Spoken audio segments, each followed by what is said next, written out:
नमस्कार, आपका स्वागत है। दोस्तों, जो व्यक्ति दान धर्म नहीं करता है उसके साथ क्या होता है, इसके बारे में जानने के लिए आपको पद्म पुराण की इस कथा को अवश्य सुनना चाहिए। यह कथा महान अगस्त्य मुनि जी ने भगवान श्री राम को सुनाई थी। इस कथा में दान का महत्व बताया गया है और जो व्यक्ति दान धर्म नहीं करता है उसे कौन सा दंड मिलता है, इसके बारे में बताया गया है। इस कथा को पूरा जरूर सुनना चाहिए। इसे सुनने मात्र से ही मनुष्य को दान का फल प्राप्त होता है।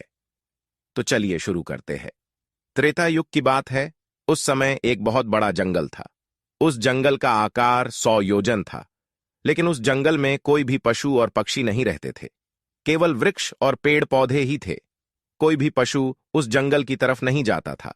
लेकिन उस जंगल के मध्य भाग में एक 4 कोस लंबी झील थी और केवल उसी झील में हंस, बदक तथा अन्य पशु पक्षी रहा करते थे। एक बार अगस्त्य मुनि उस झील के पास से गुजर रहे थे तो उन्हें एक बहुत ही अजीब चीज दिखाई दी।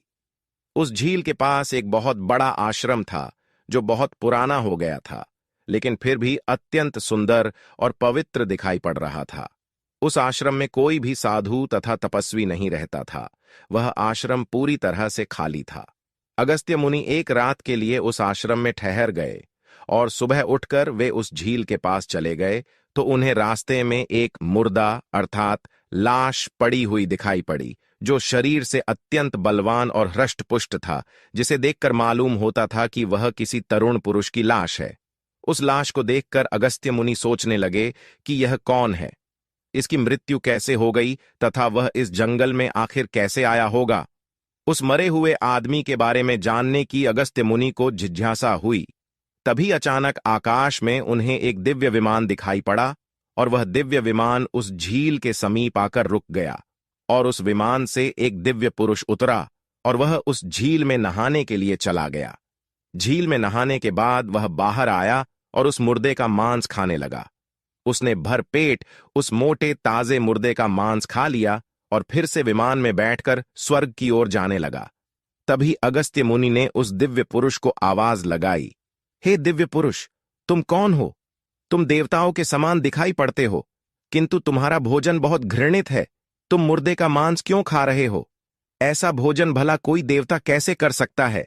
फिर उस स्वर्गवासी दिव्य पुरुष ने अगस्त्य मुनि की तरफ देखा और उन्हें हाथ जोड़कर प्रणाम करके कहने लगा, हे विप्रवर, आपको प्रणाम है। मैं आपको मेरी कहानी सुनाता हूं।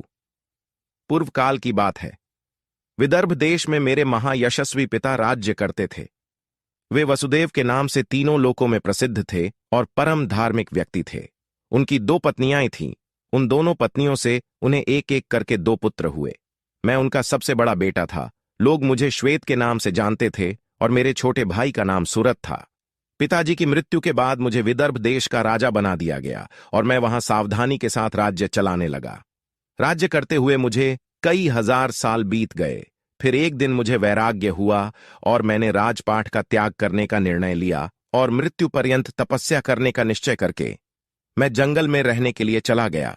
अपने राज्य को मैंने अपने छोटे भाई सूरत को सौंप दिया और उसे राजा बना दिया। फिर इस झील के पास आकर मैंने कठोर तपस्या करना आरंभ किया।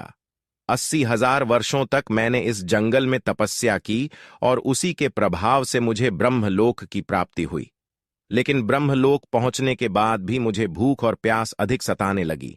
मेरे सभी इंद्रिय तिलमिला उठे। फिर मैंने ब्रह्मलोक के सर्वश्रेष्ठ देवता ब्रह्मा जी से पूछा, हे भगवान, मैंने तो सुना है कि ब्रह्मलोक में किसी भी प्राणी को भूख और प्यास नहीं लगती है। फिर मुझे भूख और प्यास क्यों लग रही है? ये मेरा पीछा क्यों नहीं छोड़ रही है? कृपया आप मुझे बताइए कि मैं किस चीज का सेवन करूं। फिर ब्रह्मदेव ने कहा, हे राजन, पृथ्वी पर दान धर्म करने पर ही व्यक्ति इस लोक में भूख प्यास से मुक्त हो जाता है।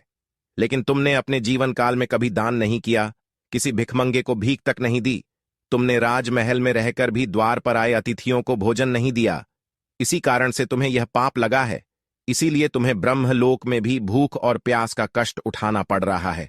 जीवित रहते हुए तुमने अनेक प्रकार के आहारों का अकेले ही सेवन किया है। अनेक प्रकार के पकवान तुमने अकेले ही खाए हैं, दूसरों को नहीं दिए हैं, जिससे तुम्हारा शरीर तो बलवान बन गया, किंतु तुम्हारा पुण्य क्षीण हो गया।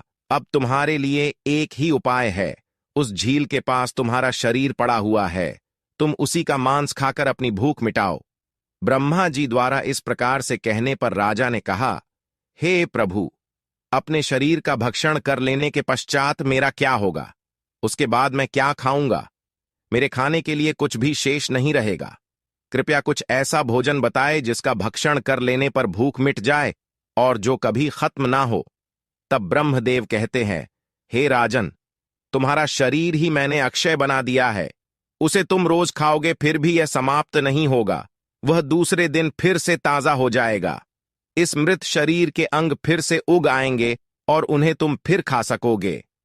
और जब तुम अपने शरीर का मांस खाते हुए 100 वर्ष बीत जाएंगे, उसके बाद तुम्हारे इसी जंगल में एक दिन महर्षि अगस्त्य पधारेंगे और उन्हीं के द्वारा तुम इस पाप से मुक्ति पा सकोगे। इस प्रकार से राजा ने सारी हकीकत महर्षि अगस्त्य को बता दी और कहने लगे, हे विप्रवर, मेरा शरीर कभी नष्ट नहीं होता है और मैं रोज आकर अपने शरीर का मांस खाता हूं। न जाने कब मुनि अगस्त्य यहां पर पधारेंगे और मुझे इस कष्ट से मुक्ति दिलाएंगे।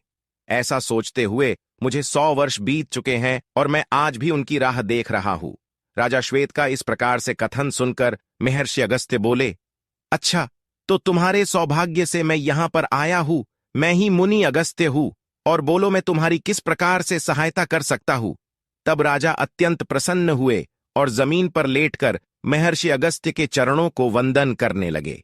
राजा श्वेत बोले, हे मुनि, कृपया आप मुझे इस घृणित आहार से मुक्त कीजिए तथा जिस पाप के कारण मुझे ये प्राप्त हुआ है उस पाप से भी मुझे मुक्त कीजिए, जिससे मुझे अक्षय लोक की प्राप्ति हो सके। हे ऋषि, मैं आपको ये दिव्य आभूषण भेंट करता हूं, कृपया आप मुझ पर कृपा करें। राजा की दुख भरी बातें सुनकर मुनि को उन पर दया आ गई। जैसे ही राजा ने वह दिव्य आभूषण महर्षि अगस्त्य के हाथ पर रखा, उसी समय उनका मृत शरीर अदृश्य हो गया और वे उस पाप से मुक्त हो गए। और फिर महर्षि अगस्त्य से आज्ञा लेकर वे उस दिव्य विमान में बैठकर ब्रह्मलोक को चले गए। इस प्रकार से उस राजा श्वेत को दान न करने के पाप से मुक्ति मिली। तो दोस्तों, इसीलिए प्रत्येक मनुष्य को अपने जीवन में दान धर्म अवश्य ही करना चाहिए। दान करने से ही मोक्ष की प्राप्ति होती है। दान न करने पर मनुष्य को स्वर्ग लोक भी मिल जाए तो भी उसकी आत्मा को मुक्ति नहीं मिलती है। स्वर्ग में रहकर भी उसकी आत्मा को कष्ट भोगने पड़ते हैं।